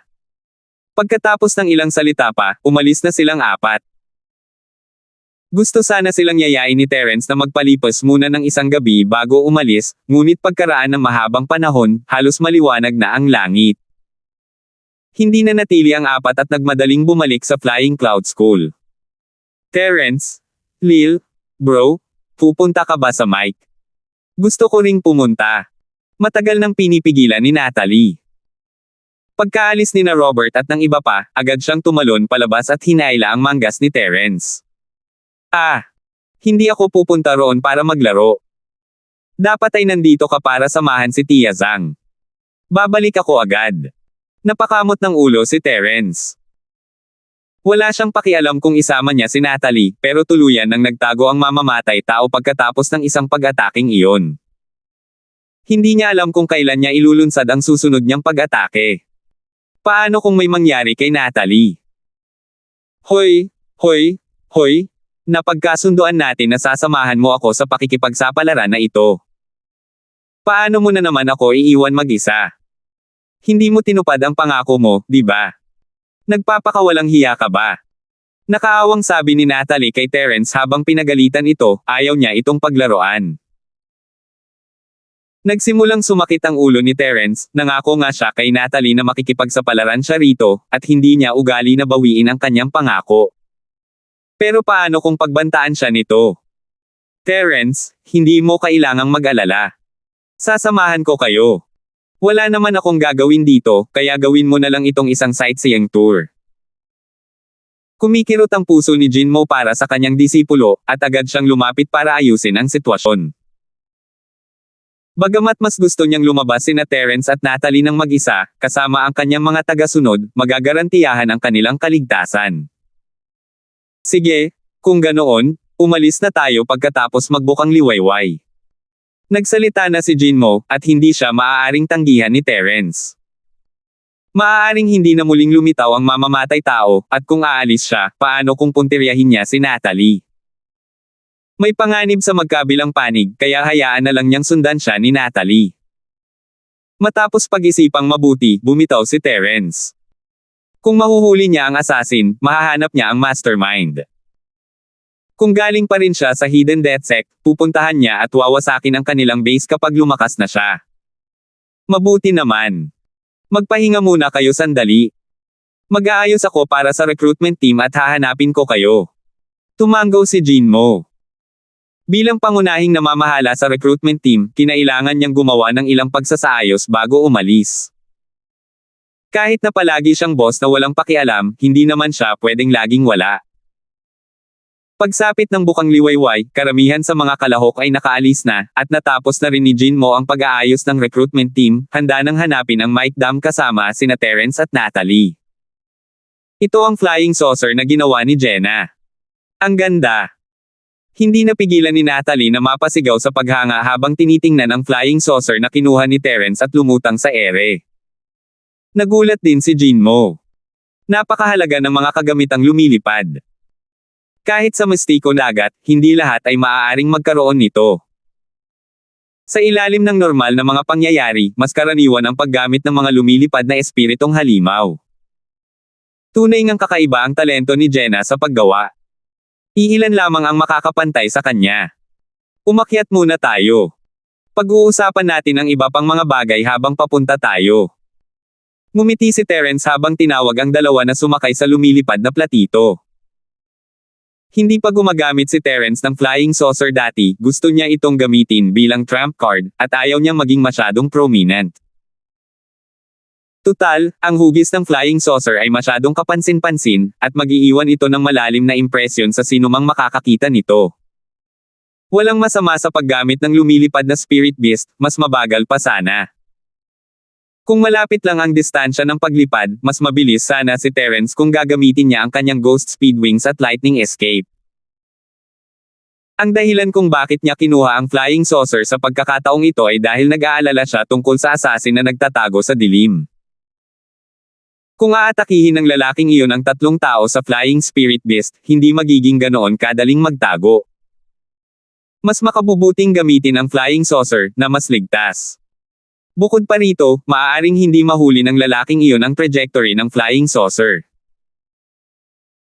Marahil ay talagang hindi inaasahan ang lumilipad na platito ni Terence, o marahil ay sumuko na ang assassin sa misyon matapos hindi matamaan ang unang bala, na iwan nilang tatlo ang Golden Class Girls na Academy, nang walang anumang problema. Hindi pa nagsisimula ang pulong nang matagpuan nila si Mike, sinasabing ilang araw na lang, kaya nagulat siya nang makita ang tatlo. Kuya Linford. At saka, Director Zhang at Miss Salter, hindi ko inaasahan na darating kayo ng ganito kaga. Masiglang bati ni Mike sa kanya. Katatapos lang niyang ayusin ang mga gamit at nakarating sa lugar ng pagpupulong hindi nagtagal, at sinundan siya ni na Terence at ng iba pa. Hindi ba't sinabi nilang kukuha sila ng Mystic Division Test? 6,359. Kapatid na Mike, hindi ka ba natutuwa na makita kami? Nakangiting bati ni Terence kay Mike. Sa totoo lang, hindi rin niya inaasahan na darating siya ng ganito kaga, napakaganda lang ng tiyempo ng pagsusulit. Natapos ito sa isang araw, kaya nakatipid siya ng maraming oras. Hindi pwede, Kuya Linford, gusto mo lang akong biruhin. Tuloy ka. Tuwang-tuwa akong makita sina Director Zhang at si Miss Salter dito. Tumawa si Mike at sinenyasan ang tatlo na umupo sa silid bisita sa sinaunang barkong pandigma.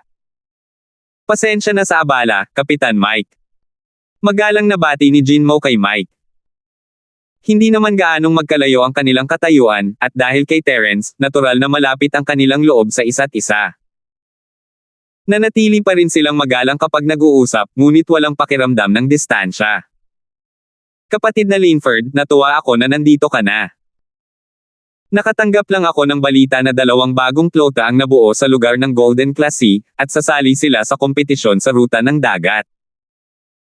Hindi natin alam kung gaano kalakas ang mga bagong kalaban, kaya talagang nag-aalala ako kung wala ang tulong mo. Pinangunahan ni Mike ang tatlo papunta sa sarili niyang sala at inutusan ang mga katulong na maghanda ng pagkain bago hinayla si Terence. Kapatid na Mike, huwag kang masyadong umasa sa akin. Kapag nabigo ako, bibiguin kita, ikinumpas ni Terence ang kanyang kamay habang nakangiti. Hindi siya ganoon ka-arrogant para isipin na siguradong mananalo siya. Tutal, hindi ito ang kakayahan sa pakikipaglaban ng isang individual, kundi ang kontrol ng isang plota. Sige, ngayon lang napagtanto ni Terence na hindi niya alam kung tungkol saan ang kompetisyon. Ipinagwalang bahala niya lang ito. Kuya Linford, masyado kang mapagkumbaba. Sa paningin ko, isa ka lamang maliit na tao na kayang lumikha ng mga himala. Kung hindi ka pupunta at tutulong, wala akong pag-asa. Kung hindi ka mananalo, tiyak na kalooban iyon ng langit. Babalik tayo ulit sa susunod, hindi naman malaking problema iyon, tumawa ng malakas si Mike, mukhang bukas ang isip.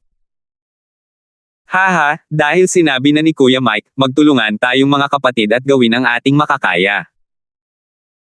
Tama, bakit hindi natin ipaliwanag kay Kuya Mike ang pangkalahatang sitwasyon ng komperensyang ito? Bahagya ng umiti si Terence, mukhang hindi rin sigurado ang determinasyon ni Mike na manalo. Gusto lang niyang ibigay ang lahat, at mabuti na rin iyon, hindi sila makakaramdam ng labis na pressure.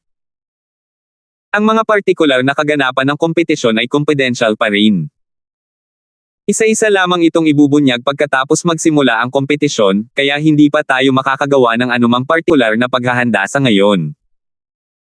Nagkibit balikat si Mike na may medyo walang magawang ekspresyon. Marahil ay makakakuha ng impormasyon ang mga plote sa rehiyon ng Yellow Sea sa pamamagitan ng kanyang sariling mga koneksyon, ngunit ang kanyang pundasyon sa silangang kontinente ay masyadong mahina, kaya hindi siya makakuha ng anumang kapakipakinabang na impormasyon. Tumango si Terence, inaasahan na niya ito. Nabanggit nga ni Mike na iba-iba ang kompetisyon sa bawat pagkakataon, at hindi niya alam kung ano ang magiging hitsura nito ngayong taon. Hindi niya lang inakala na walang balita tungkol sa Grand Meet na magsisimula sa loob ng ilang araw. Sa pagkakataong ito, ang pinakamahalagang bagay na pinaglalabanan ng lahat ng plota ay ang 2 pwesto sa ruta patungo sa Mystic Division C area. Ang iba pang mga ruta ay hindi gaanong naiiba. Ang pinakamasama at pinakamahusay na mga ruta patungo sa mga pangunahing isla ay 10 araw lamang ang pagitan, kaya hindi ito isang hindi matiis na pagkakaiba. Ngunit ang mga pwesto patungo sa Mystic Class area ay napakahirap makuha. Ang mga mata ni Mike ay puno ng pananabik. Kung makakakuha siya ng pwesto sa Zuan Class C, ang kanyang plota ay magkakaroon ng mataas na kalidad na paglukso. Kapag bumalik siya sa Nakajima, makakaharap na niya ang kanyang pamilya ng may pag-asa. Tutal, ang gayong tagumpay ay hindi naman kapansin-pansin o walang halaga sa isang sinaunang pamilya tulad ng pamilyang Aotian. Tia Zhang, hindi ba tayo pupunta sa dagat ng Mystic Division sa pamamagitan ng lupa? Paano naman magagamit ang ruta sa dagat? Naguguluhan na tumingin si Terence kay Jinmo.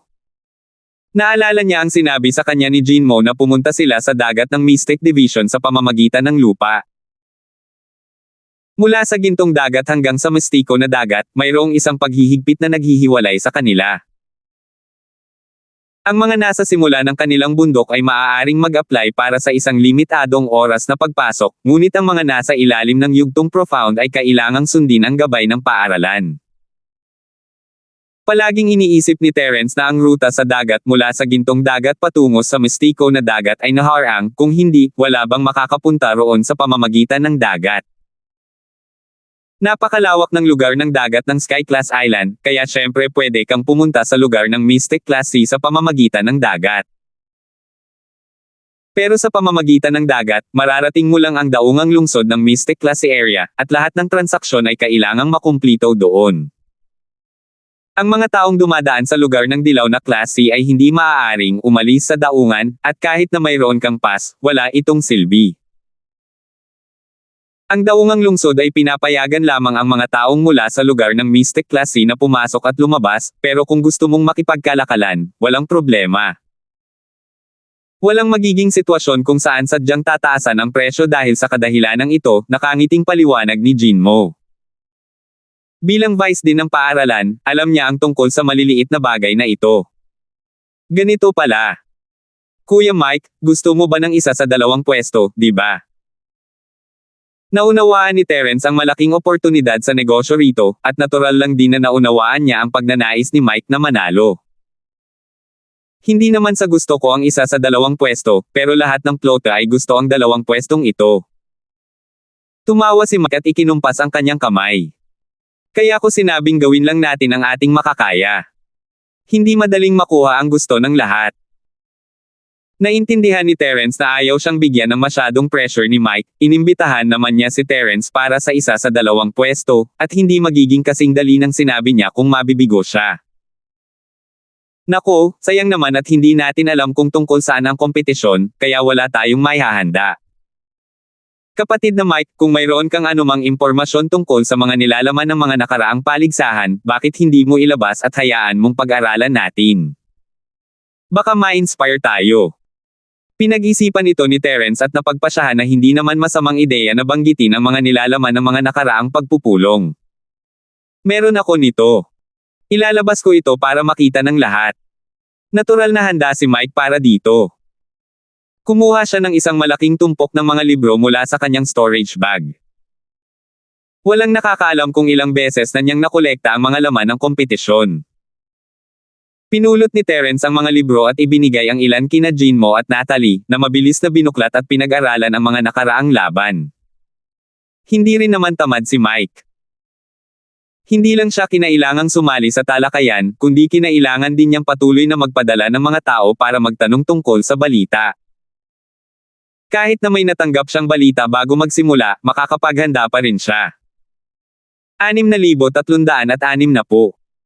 Sayang at wala siyang nakuhang anumang kapaki-pakinabang na impormasyon hanggang sa magsimula ang kompetisyon. Si Terence at ang iba pa lamang ang kaya niyang isama sa kompetisyon para sa ruta. Agos ng lungsod. Medyo nagulat si Terence nang makita niya ang pangalang sinabi sa kanya ni Mike na magkita tayo sa daungan, kaya hindi niya alam kung nasaan ang lungsod. Nang makita niya ito, laking gulat niya nang matuklasan niyang nakarating na siya sa lungga ng kalaban. Hindi ba't ang Torrent City ay teritoryo ni Marlon, ang lalaking pinatay niya? Nariyan din si Ziking mula sa Yeo City, na isa ring disipulo ng Western Prosperity Academy. Kung gayon, hindi dapat masyadong malayo ang Yeo City, at ang Western Prosperity Academy kung saan matatagpuan ang Lorenzo ay dapat na malapit sa dalawang lungsod na ito.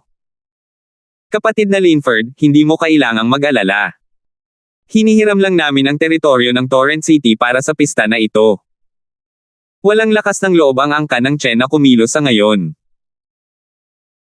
Malinaw na naunawaan ni Mike ang iniisip ni Terence, lahat sila ay dumaan na sa labanan sa pinakahilagang isla, kung tutuusin, at walang itinago si Terence kina Mike, Marlon, at Ziking. Gayunpaman, hindi talaga masyadong pinapansin ni Mike ang pamilyang Chen ng Torrent City. Sa lugar ng Golden Class C, ang pinakamalakas na puwersa ay ang Academy. Mahigit 80% ng mga tao sa lungsod ay mga taong may mababang cultivation base at ordinaryong kakayahan, na walang kwalifikasyon para makapasok sa academy. Kung tungkol sa natitirang 20%, karamihan sa kanila ay makakahanap ng paaralang sasalihan. Kaya, ang lakas ng isang normal na Panginoon ng lungsod ay nasa simula pa lamang, at ang mga makakarating sa yugto ng pagbuo ng lupa ay kasing bihir ng mga phoenix feathers at mga sungay ng kilin. Ang mga master sa lungsod ay natural na hindi magiging mas malakas kaysa sa Panginoon ng lungsod. Sa lakas ni Mike at Terence, at sa panig ni Jinmo, kahit walang proteksyon ng assembly, hindi sila ang mga taong madaling makagambala sa pamilyang Chen. Maaaring walang sapat na lakas ang pamilyang Chen, pero mayroon silang sapat na pinansyal na kakayahan. Hindi natin maaaring pabayaan ang ating pagbabantay. Tumanggaw si Terence at sumagot kay Mike. Pinag-iisipan niya ngayon kung ang mga assassin mula sa Hidden Death Sect ay inupahan ng mga tao ng Torrent City. Marahil ito ay isang pinagsamang pagsisikap ng Torrent City at Night Moon City. Bagamat ang kanilang lakas ay hindi maihahambing sa iba't ibang akademya, sa usapin ng kayamanan, ang pinuno ng isang lungsod ay palaging mas mayaman kaysa sa akademya. Kung ang Hidden Death Sect ay talagang kinuha ng Floang City, maaaring lumitaw pa rin dito ang assassin na nawala matapos magpana. Hindi nila maaaring ibaba ang kanilang pagbabantay. Tama ka, Kuya Linford. Mas mag-iingat tayo. Tumanggaw si Mike at casual na idinagdag, ngunit halata na hindi niya masyadong iniisip iyon. Hindi sinabi ni Terence kay Mike ang tungkol sa assassin sa paaralan, kaya mauunawaan naman kung bakit hindi niya ito masyadong pinag-isipan. Hindi sinabi ni Terence kay Mike ang tungkol dito dahil ayaw niyang magambala ito. Tutal, ang pagdalo sa komperensya ang pinakamahalagang bagay para sa kanya ngayon, at kung maaabala siya ng mga mamamatay tao, lalo lang niyang palalalahin ang dati ng hindi magandang sitwasyon. Pagpasok sa lungsod, ginamit ni Terence ang kanyang spirit sense. Siya ang target ng assassin, at hindi mahalaga kung hindi ito alam ni Mike. Kailangan niyang mag-ingat sa lahat ng oras, at naroon lang sa tabi niya si Natalie. Hindi niya hahayaang may mangyari sa kanya. Ang mga pinuno ng Plote na dumating sa komperensya ay piniling pumasok sa lungsod sa oras na ito, kaya sa daan, maraming tao ang nakikita nila sa parehong direksyon nila. Ang kanilang ugali ay halos kapareho ng kay Mike. Bilang isang taong nasa dagat buong taon, mayroon siyang napakataas na resolusyon. Nakita pa nga ni Terence si Yunhao, na nagkaroon ng conflict sa plote ni Mike sa dagat. Hindi niya inaasahan na darating siya ng ganito kabilis. Nasa harap lang natin ang pangunahing lugar ng pagdiriwang. Pagkatapos ng seremonya at mahabang talumpati, babalik tayo sa barko para makipagkompetensya, kaya wala na tayong masyadong oras para manatili sa lungsod. Itinuro ni Mike ang isang malaking liwasan na hindi kalayuan. Dapat sana'y isa itong bakanteng espasyo, ngunit isang mataas na simboryo ang pansamantalang itinayo. Tila hindi ipinagbabawal sa publiko na manood ng komperensya. Gayunpaman, mayroon pa ring restriction sa paligid ng plaza. Hindi maaaring pumasok ang mga ordinaryong tao sa pamamagitan ng restriction. Sa direksyon lamang ng tarangkahan ng lungsod, mayroong pasukan at labasan. Ang lahat ng taong lumahok sa pagtitipon ay dapat may dalang pass token upang makapasok. Ibinalik ni Mike ang kanyang kamay at kinuha ang kanyang token. Sandali itong tiningnan ng mga gwardya sa pasukan bago sila pinapasok. Napansin ni Terence na wala sa mga barko ang may higit sa 10 tao. Tila 10 tao lamang ang kayang dalhin ng token, at ganoon din sila. Bukod kina Terence, Jinmo, at Natalie, 6 na tao lamang sa kanyang mga pinagkakatiwalaang tauhan ang dinala ni Mike. Ang mga plote na maaaring lumahok sa pulong na ito ay napili na lahat. Ang maliliit na plote na hindi sapat ang lakas ay hindi kwalipikadong pumasok. Maaari rin nilang gamitin ang mga rutang pandagat na iyon, ngunit hindi sila maaaring tuklasin. Kapag natuklas na sila, agad silang papatayin. Inakay ni Mike si Terence at ang iba pa sa kanilang mga upuan at ipinakilala sila sa mahinang boses. Ang mga maaaring gamitin para sa pamamahagi ay natural na ang pinakamahusay at pinakaligtas na mga ruta sa dagat, at ang maliliit na plote na iyon ay maaari lamang gumamit ng mahahabang paglihis o mapanganib na mga ruta sa dagat. Kung makakasalubong nila ang ibang mga plote sa mga inilang ruta sa dagat na ito, ang kabilang partido ay may karapatang direktang maglunsad ng labanan. Normal lamang na sirain ang mga ito at kolektahin ang mga samsam. Hindi nagsalita si Terence. Banibiktima ng malalakas ang mahihina kahit saan, at mas matindi pa ang mga labanan sa dagat. Hindi naging madali para sa Mike na lumago mula sa isang sinaunang barkong pandigma patungo sa ganitong laki. 20 ploto lamang ang kwalipikadong lumahok sa paghahati ng ruta sa pagkakataong ito, at 2 sa kanila ang maaaring pumunta sa mistiko na lugar ng dagat. Mukhang hindi naman masyadong mababa ang tsansa ng isa sa 10 manalo, di ba? Natatawang sabi ni Mike habang sinimulan niyang kausapin si Terence tungkol sa kanilang tsansa na manalo. Kapatid na Mike, mayroon ka bang ranggo para sa lakas ng 20 ploto na ito? Ano ang ranggo natin? Sumulyap si Terence sa plaza, may mahigit 10 kinatawan na, at ang iba ay sunod-sunod na pumapasok. Nagtataka siya kung sino ang pinakamalakas na plote, sila ang dapat nilang maging pinakamalakas na kalaban.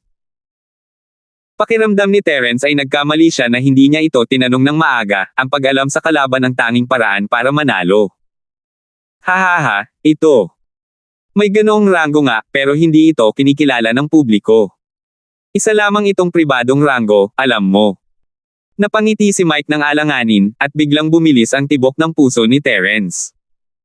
Mukhang hindi lang ang mga unang ilan ang malalakas na kalaban. Hindi naman siguro lahat ng 19 sa kanila ay malalakas, di ba? Ikiniling ni Natalie ang kanyang ulo at tumingin kay Mike. Wala siyang anumang pag-aalinlangan at sasabihin niya ang anumang naiisip niya, kaya bago pa man matapos ni Mike ang kanyang sasabihin, nagtanong na ang batang babae, hindi tayo maaaring maging nasa ika-20 ranggo, hindi ba? Salamat po at sinamahan ninyo ako, ingat lagi mga master.